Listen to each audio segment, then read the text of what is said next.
Hello friends, मैं हूं दिलावर सिंह। आज हम पढ़ेंगे प्रॉपर्टीज़ ऑफ डिटर्मिनेंट्स। ठीक है, डिटर्मिनेंट्स की कुछ प्रॉपर्टीज़ होती हैं। पिछली क्लास में हमने सीखा था कि डिटर्मिनेंट कैसे निकालना है किसी भी मैट्रिक्स का। ठीक है, तो आज हम पढ़ेंगे उसकी प्रॉपर्टीज़। सो प्रॉपर्टी 1 क्या है? प्रॉपर्टी 1 कहती है if we interchange rows and columns of a determinant the value remain unchange. मतलब मान लो CI कोई भी कॉलम है, अगर हम उसको चेंज कर देते हैं RI से, या फिर अपोजिट RI को चेंज कर देते हैं CI से, ओके, तो डिटर्मिनेंट की वैल्यू सेम रहेगी। तो कैसे समझ सकते हैं? सपोज कोई भी एक डिटर्मिनेंट है A1 A2 A3 B1 B2 B3 C1 C2 C3।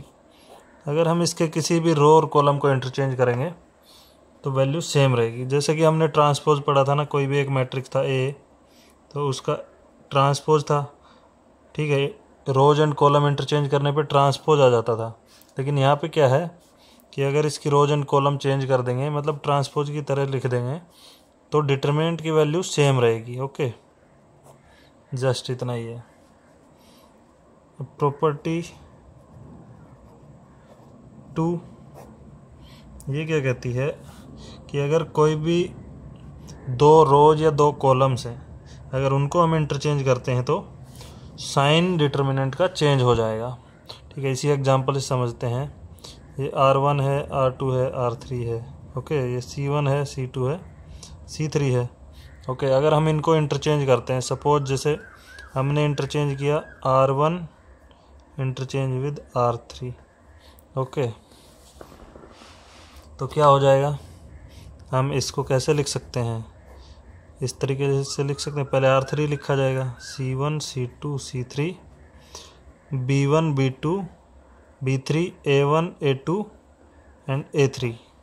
Okay, सो ऐसे हो जाएगा डिटर्मिनेंट, लेकिन वैल्यू इसकी सेम रहेगी, that is equal to this determinant. नहीं सॉरी, साइन इसका चेंज हो जाएगा, नेगेटिव आ जाएगा। वैल्यू सेम रहेगी, नेगेटिव साइन आ जाएगा। ओके, और अगर हम फिर से कोई दो रोज को इंटरचेंज कर दिया, सपोज हमने इन दोनों को इंटरचेंज कर दिया या किसी भी कॉलम को इंटरचेंज कर दिया, तो फिर से माइनस माइनस प्लस होके वैल्यू सेम हो जाएगी। ओके, प्रॉपर्टी 3 क्या कहती है? मतलब कि कोई भी दो रो या कॉलम अगर आइडेंटिकल हैं किसी भी डिटर्मिनेंट के, तो उसकी वैल्यू 0 हो जाएगी। ओके, कैसे हो जाएंगे? मान लो कि ये डिटर्मिनेंट है A1 A2 A3, दूसरी रो भी मान लो कि यही है, सेम वैल्यू है। ओके, ये है, तो ये दो रो सेम हो गई, तो इसकी वैल्यू हो जाएगी 0। Just simple. कॉलम के लिए भी ऐसे ही है। ठीक है, सेम कॉलम के लिए, सेम रोज के लिए उसकी वैल्यू 0 हो जाएगी। कॉलम के लिए भी एग्जांपल ले लेते हैं। सपोज कोई भी डिटर्मिनेंट है like A1 A1 B1 B1 C1 C1 A3 B3 C3। Suppose हमने ये ले लिए कोई भी एलिमेंट्स, तो ये सेम हो गए दो कॉलम, तो इसकी भी 0 हो जाएगी। ओके, इसमें एक केस और है। ठीक है, प्रॉपर्टी 4 है, वो क्या कहती है?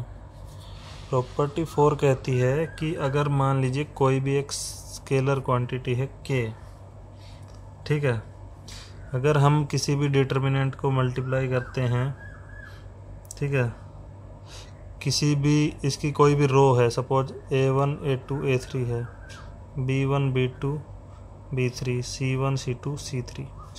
अगर हम किसी भी रो या कॉलम को किसी स्केलर क्वांटिटी से मल्टीप्लाई किया, मान लीजिए ऐसे हमने R1 को किया, R1 multiply by K R1, ऐसे लिख सकते हैं हम। ओके, तो इसकी वैल्यू क्या हो जाएगी? Equal to K and value of determinant. Okay, किसी भी रो में कर सकते हैं, किसी भी कॉलम में।